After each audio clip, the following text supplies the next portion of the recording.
अस्सलाम वालेकुम। तो क्या हाल चाल है जी सबका। हमारे नए दिन का आगाज़ यानी दूसरे दिन का आगाज़ हो चुका है और ये आपको कुछ मनाज़र दिखाए भी हैं सुबह की तैयारी के। ये मुँह शूँ धो रहे हैं लड़के और अब जो है हम निकलेंगे इधर से जनाब केल के लिए और फिर उधर से जाएंगे अरंकेल। तो अभी जनाब हम बस निकलने लगे हैं ताकि हम टाइम पे अपने मंजिल यानी अरंकेल पहुंच सकें। तो रास्ते में आपको मज़ीद खूबसूरत और दिलकश मनाज़र भी दिखाएंगे। तो चलें अब हम अपना सफ़र जो है वो शुरू करते हैं।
तो जी इस वक्त हम पहुंच चुके हैं शारदा में। यहाँ पे हम नाश्ता करेंगे।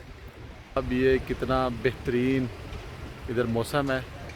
एक दफ़ा फिर से ये दरिया का मंज़र कितना खूबसूरत है, आपको दिखाते आए हैं रास्ते में, लेकिन ये देखें। और इस रेस्टोरेंट में हम रुकेंगे और करेंगे हम नाश्ता, और फिर हम अपना सफ़र दोबारा केल की तरफ जारी रखेंगे। चलते हैं अंदर और देखते हैं क्या क्या इनके पास और क्या खाना है हमने।